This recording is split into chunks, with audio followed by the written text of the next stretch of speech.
Have you ever known something that could save someone's life, but nobody would believe you? That's the nightmare Elena Hayes lived through on a cold October night, when sirens tore through the city and a 12-year-old boy started dying from something doctors couldn't see. But before we dive into this incredible story of courage against impossible odds, do me a favor, hit that subscribe button right now, and stay with me until the very end. Then drop a comment telling me what city you're watching from. I want to see how far Elena's story travels, because trust me, by the time we're done, you'll understand why her story needs to be heard everywhere. Now, let me take you inside the Thompson mansion. Inside the Thompson estate, beneath crystal chandeliers that cost more than most houses, 12-year-old Dylan Thompson lay unconscious. His lips were blue, not the healthy pink of childhood, but the terrifying blue of winter sky. His father, Nathan Thompson, a real estate CEO who'd built half the city's skyline, stood frozen at the window. A man who could move mountains of concrete but couldn't save his own son. The doctors had given them 48 hours. Maybe less. The symptoms made absolutely no sense. Crushing headaches that spiked every night. A heart rhythm that danced between normal and chaos. Blue lips that shouldn't be blue. Every test came back clean. Yet Dylan was slipping away like sand through desperate fingers. Across the city, in the fluorescent-lit hallways of County General Hospital, Elena Hayes was finishing her night shift. She was invisible, the way cleaning staff always are, moving through corridors, emptying trash, mopping floors. People looked right through her. And honestly, she'd gotten used to it. But then the break room radio crackled with news that made her blood run cold. Mysterious illness strikes Billionaire's son. Doctors baffled by symptoms. Blue lips, crushing headaches, confusion worsening after sunset. Elena's hands went numb. Those exact words. She'd heard them before, 5 years ago, in a cramped apartment where a faulty heater hummed through winter nights. Her younger brother Jake, just 14 years old, had the same symptoms before he died in her arms while she screamed for help that came too late. Carbon monoxide poisoning. Silent. Invisible. Deadly. Elena stared at her reflection in the hospital window, worn scrubs, tired eyes, hands rough from years of cleaning chemicals. Nobody important. Just another invisible woman in a sea of invisible people. But this time, she wouldn't stay silent. Thompson Memorial Hospital gleamed like a fortress across town, where the wealthy went for their health care. Elena clocked out early, her heart hammering as the bus carried her closer with every block. She had to reach that ICU. She had to make them listen. The receptionist looked up with a smile that was precise and cold as ice. "I need to see Dylan Thompson," Elena said, her voice smaller than she wanted. "The boy in ICU. I think I know what's killing him." The woman's eyes swept over Elena's County General scrubs, her chapped hands, the desperation written all over her face. "Are you on staff here?" "No. I work at County General. Night shift cleaning. But I studied environmental engineering before I had to drop out. And I think he has carbon monoxide poisoning from—" "Ma'am, this is a private facility. We have the best physicians in the state." Elena pulled out a crumpled note, her handwriting shaking across the page. "Please, just give this to someone. Tell them to check carboxyhemoglobin levels and inspect the pool heater system. It happened to my brother. The symptoms are identical." The receptionist took the note between two fingers, like it carried disease. "I'll see what I can do." Through the glass, Elena watched the woman drop it straight into the trash the moment she turned away. Security approached a tall man with kind eyes but a firm stance. "Miss, you're not authorized in this facility. I need you to leave." "Please," Elena whispered, tears burning her eyes. "Just 5 minutes. I know what's killing him. I watched my brother die from this exact thing. This is a private hospital. You can't just walk into another facility's ICU. I'm sorry." Outside, rain soaked through her scrubs. Elena sat on a bench across the street, watching the hospital like a lighthouse she couldn't reach. Her phone buzzed a text from her supervisor demanding to know where she was, why the West Wing didn't have coverage. She replied with a lie about a family emergency, and the words tasted bitter. But then she thought about Jake. How she'd known something was wrong but trusted the adults who said it was just the flu. How she'd woken to silence and a body gone cold. Never again. What do you do when you're invisible but you can see death coming? Stay with me. Because what Elena did next changed everything. 2 hours later, Elena returned. But this time, she found a service corridor staff entrances always looked the same, whether you were in a public hospital or a private fortress.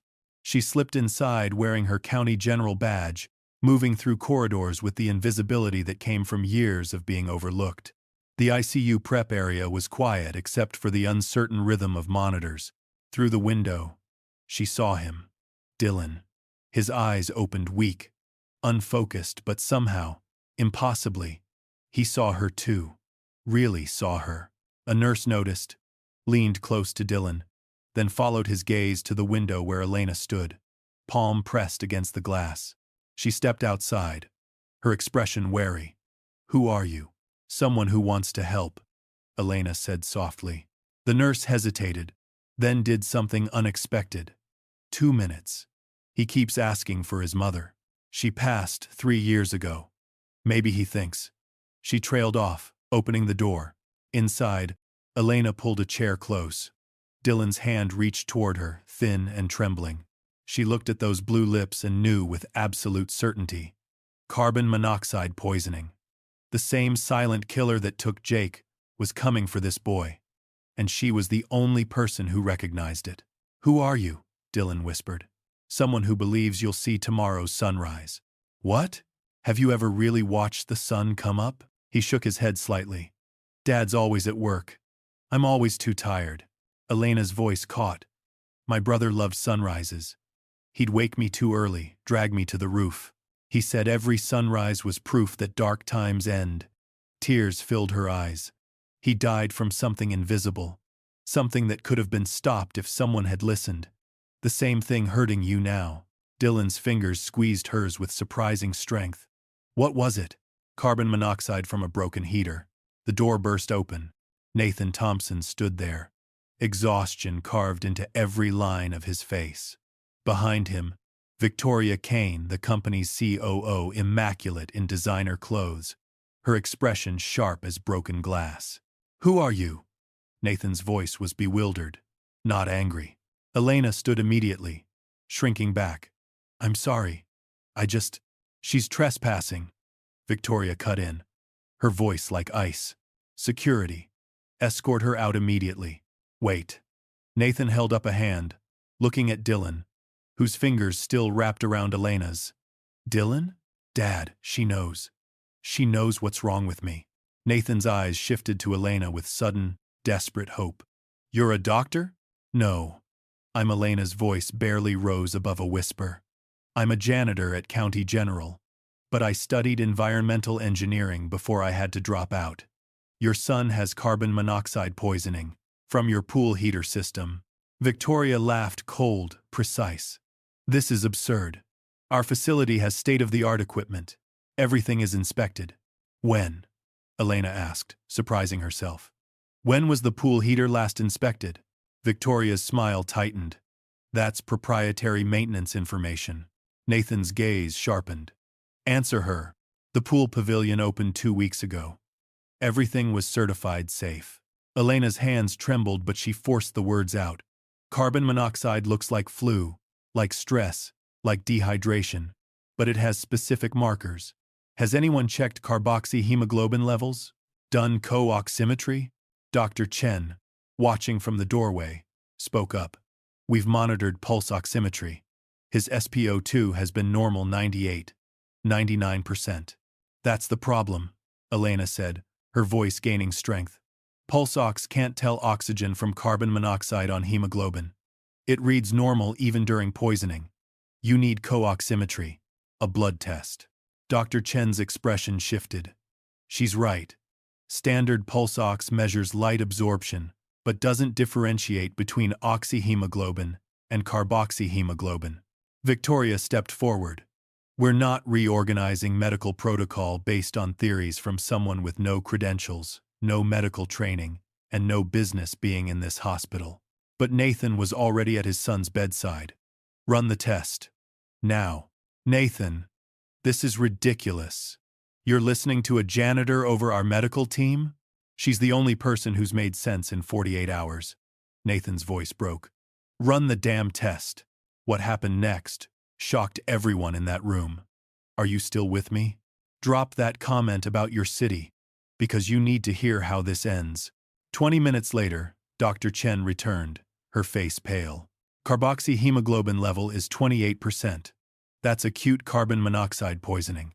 He's been breathing it for days, maybe weeks. She looked at Elena with something like awe. How did you know? Elena's voice was barely a whisper. Because I watched my brother die from it, and I swore I'd never let it happen again, if I could stop it. They moved Dylan immediately to hyperbaric oxygen therapy. Engineers descended on the Thompson estate, and what they found made national news. The brand new pool heater, installed by a company that cut corners to meet deadlines, had a blocked flue. Carbon monoxide had been venting directly into the pool pavilion, where Dylan spent hours every evening swimming, trying to escape the pressure of his father's expectations and the ghost of his mother's absence. But here's where the story takes another turn. Because Victoria Kane tried to cover it up, emails surfaced, text messages. Victoria had known about safety concerns from the installation company. She'd buried them to avoid delays in the pavilion's grand opening, an event attended by investors, politicians, and press, the perfect showcase for the Thompson empire. She'd chosen a photo opportunity over a child's life. The scandal broke like a tsunami. But for Elena, something else happened that mattered more. Nathan Thompson found her in the hospital cafeteria 3 days later, after Dylan had been released with a perfect bill of health. She was drinking terrible coffee, still in her scrubs, looking like she hadn't slept in days. You saved my son's life, Nathan said simply, sitting down across from her. And I want to do something that matters, something that would honor what you did. He slid a folder across the table. Inside, plans for the Dylan Hayes Safety Foundation. $1 million initially, for free environmental and safety inspections in low-income housing, schools, community centers, anywhere vulnerable people lived and worked. I want you to run it, Nathan said.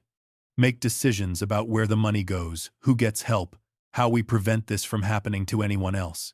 Build a team, set priorities, all of it. Elena nearly dropped her coffee. What? No, I'm not. I don't have a degree. I'm a janitor who dropped out of college because I couldn't afford it after Jake died. You're more qualified than anyone with a dozen degrees, Nathan said firmly. You see what others miss.